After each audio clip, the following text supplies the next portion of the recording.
I want to ask you a question. Who's coaching you? Who's asking you the tough questions? Who's telling you, man, you're the common denominator to all of your issues and challenges? Who's telling you, man, all day long you become the magnetic pulse that attracts to you both good and bad? I want to be your life coach. I want to be the one that cheers you on to the finish line.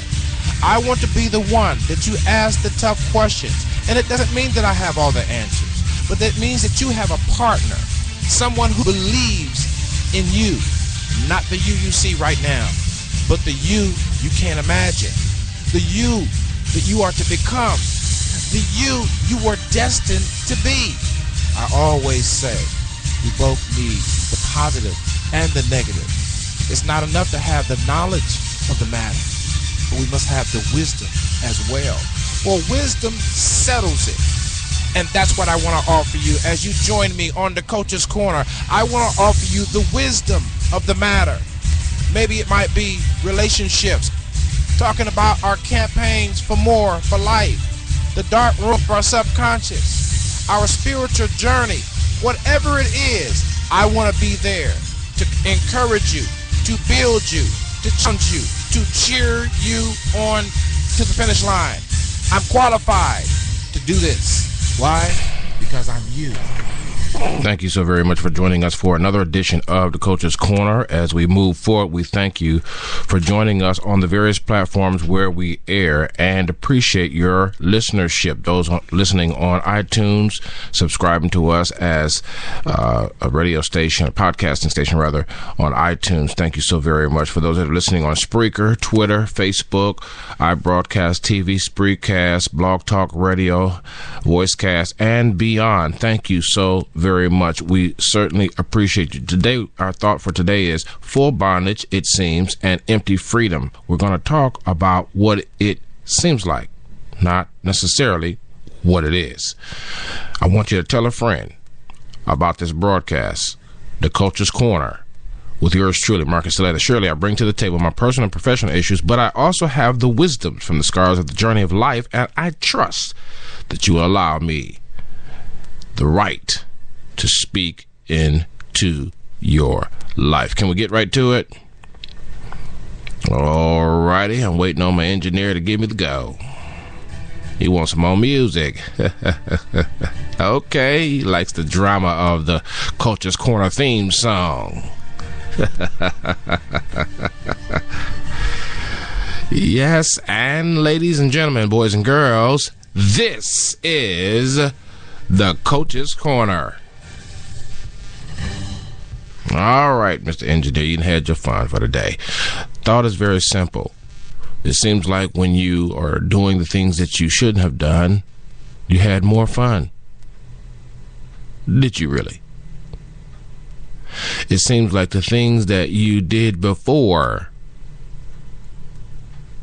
were more full. You were more satisfied, it seems. Were you now?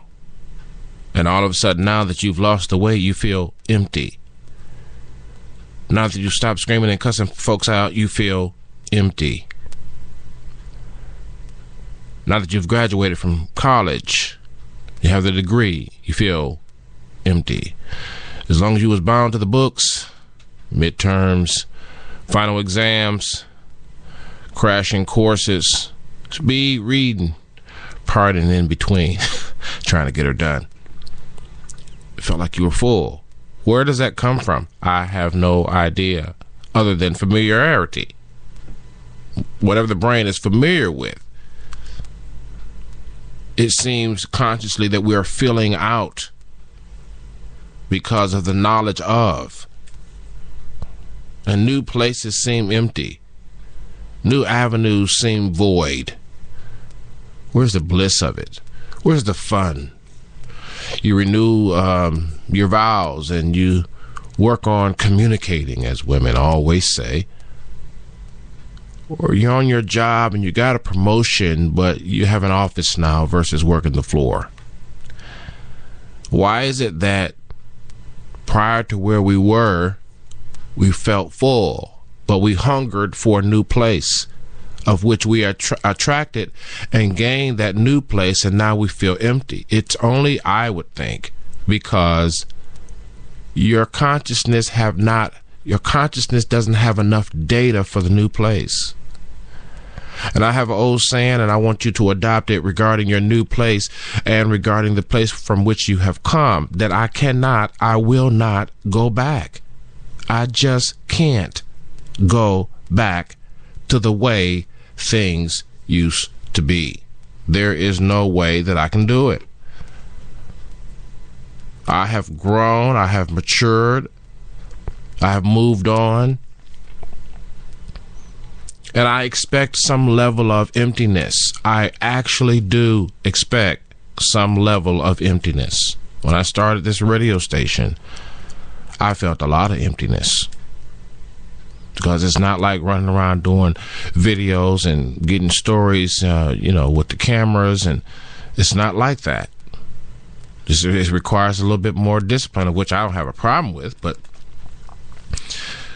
you just can't run around when you've got to be in studios broadcasting, and you've got to produce shows and so forth and so on. And so the new place is empty for a moment. Perception is focus. Can you see through the trees? If I had me a doctor here, optometrician, I think it's called, one who works with the eyes, I would ask him some questions about the lens on our eyes, how we can see the tree, but yet through the tree to the goal ahead.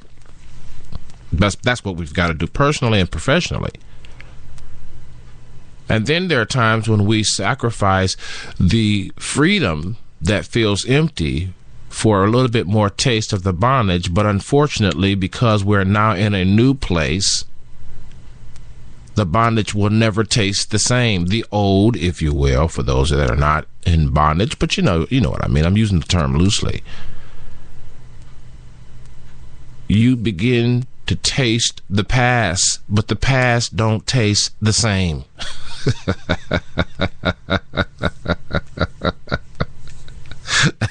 It just don't have the same. It tastes like Diet Coke, okay? Nothing against Diet Coke, but you know what I mean. It has that substitute sugar in there,